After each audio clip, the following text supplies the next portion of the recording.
By creating LIVEVOLUTION, I had no idea that we would reach people worldwide. It's cool to know that we do have a worldwide audience, and with the music that we present and the content that we provide, it's good that our message is connecting with a lot of different people. We really wanted the art without the limitations of the business. As an artist, I want to be able to put my time and energy into the music that builds people up. It's about the music, the art, and where we can take it by evolving the concept of its delivery. In episode 1 and 2, we started off with the endorsement of one artist at a time, but then we decided to expand on that idea to show more music by inviting more artists to record with us. So far we've had hip-hop, R&B, soul, pop, and rock, and we're really just getting started. The LIVEVOLUTION co-op members select the musicians. So often when an artist walks on set, it's the very first time that I'm meeting them. You can tell they start off a little nervous, and sometimes I'm a little nervous as well. But the vibe and the environment is so positive and supportive that, we both can quickly adapt, and I can capture an amazing performance.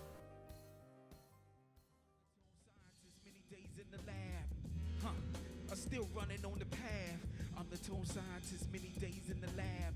Make you feel the wrath. Still running on the path. It's the passion for great music that unites us with the artists. È certamente arte. E per quanto mi riguarda è la rappresentazione. The LIVEVOLUTION co-op is a team of people that share the same passion for music and music content. Behind the scenes, we're creating live events and coming up with ideas that inspire. We all have the same goal in mind, which is to capture and captivate through the live music experience.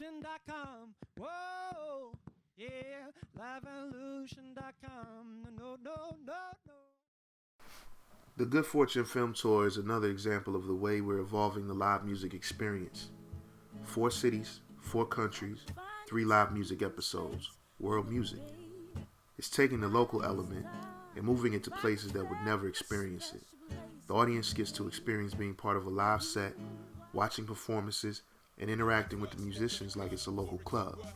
We're documenting the discovery of music unity and witnessing the independent direction many artists are taking, embracing our differences with love and spreading good fortune throughout our travels. Live music is energetic, it's real, unedited, and perfectly imperfect. Where local music is concerned, it's really a unifier of sorts.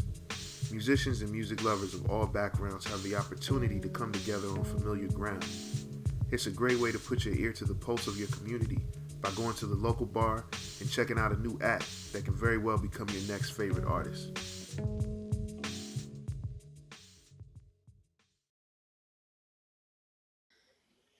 I'm Pat Snyder. I'm the audio guy. I record audio and mix and master.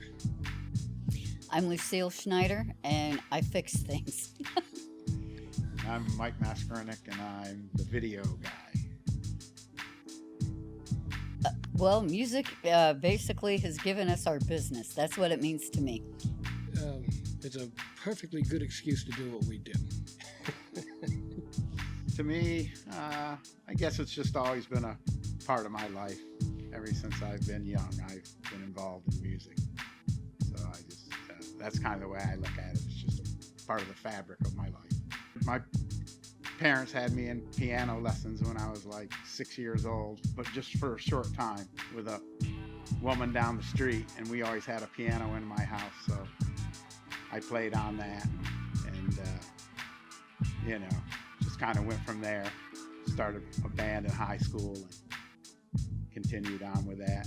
When I moved down here, played in bands for a while, and when we got an opportunity to start this place up, I just thought that was good, since now I'm at the other end of life where I'm not really looking to go touring or anything like that anymore. This is the perfect thing. just like to point out too that Mike is the only one of us who's a musician. Yeah, I play with guitars, but he's really something. He's one of the best session musicians I ever worked with. Thank you. Absolutely. Performance was, you know, what I was thinking when I was young, that I wanted to, you know, go out there and try and play as much as possible in venues. And actually, when I was young, I wasn't even caring so much about the money, because I wasn't thinking career. And that was kind of the thing, is that, you know, I went to college and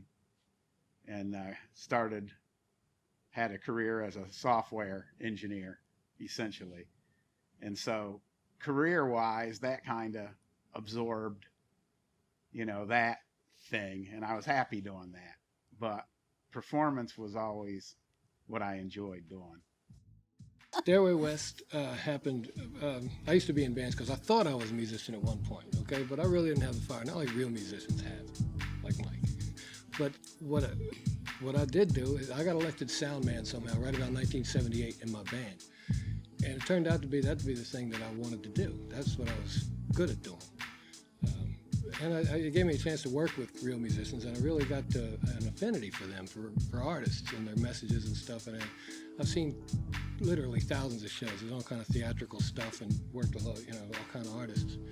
And over the years, I just appreciate them more and more. It's something that made me want to open a studio. I became an enabler, you know, so I could solve the technical problems that musicians have. A lot of musicians don't think that way, you know. Nowadays they do. A lot of people do record themselves and stuff, but in the beginning they did not. And I was kind of a bridge between, you know, getting your music to where people can hear it. You know, I'd always done my own taxes, so that was sort of our business experience, right? But when we started the place, you know, it was kind of easy to navigate through everything we had to do to set it up business-wise. But the transition in terms of, you know,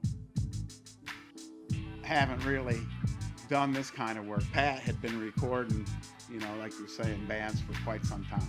We kind of conceived the idea for this place behind, you know, in his old studio, or actually not old, it's still operating, but behind his house.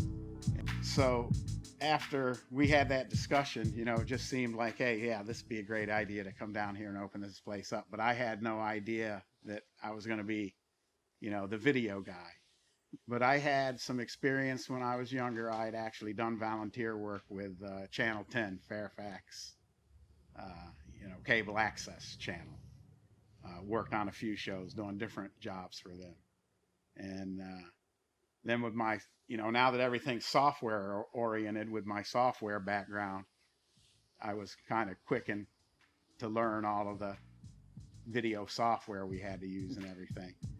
So the transition for me was mostly about learning all of the stuff I needed to do that task, the video task. That was not new to me, the concepts, but I just hadn't done it for probably 15 years, you know. Be compelling.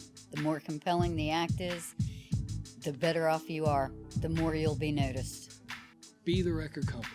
Handle it yourself. You don't need the labels. If you've got something compelling, if you don't know who Pomplamoose is, Google them. They've done everything in their house. They shoot their own videos. They create everything themselves. They're selling millions of copies of their stuff, digital downloads and everything else. No record company makes a dime off them. They're making that money. That to me is the future. That's what I would tell anybody who would listen to me. A lot of the local pubs, bars, and restaurants are now opening up to the local bands just so they get the opportunity to show their chops out there so that people know who they are. And it's kind of like tit for tat, where they get money from the establishment, and yet if they're good enough, they bring in money to the establishment. And I think that's how they are helping out the community. I think music helps the community because a lot of the people involved in it are people that feel like they have something they want to say, something they want to, you know, a point they want to make. And I can't think of a better way than to channel that into music you know, there's a lot of other ways young people that feel like they have something on their mind they want to express could express it, and some of them aren't that, you know, good for society. And I think being able to express yourself through music is a productive and, you know, good way to be able to express yourself. I would say one thing to young musicians out there too. Don't get into that thing of thinking this is a sport. It's not. It's not a competition. It's an art. So you're not competing for anything but being compelling, interesting, to impart something. So, and there are some bands out there, some young people, I keep picking on young people, but they're the ones who do it, who do the whole, well, those guys, they're our competition. No, they're not. There are some artists that make the mistake of thinking that their enemy is other artists, and that's a huge mistake. The common foe is suck. Don't suck. And that's what you don't, you know, and it unites people. Bands that, you know, that do amazing things unite against the suck. That's what they do. So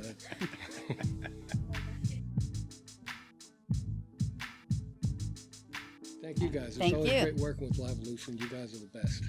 Appreciate you coming here.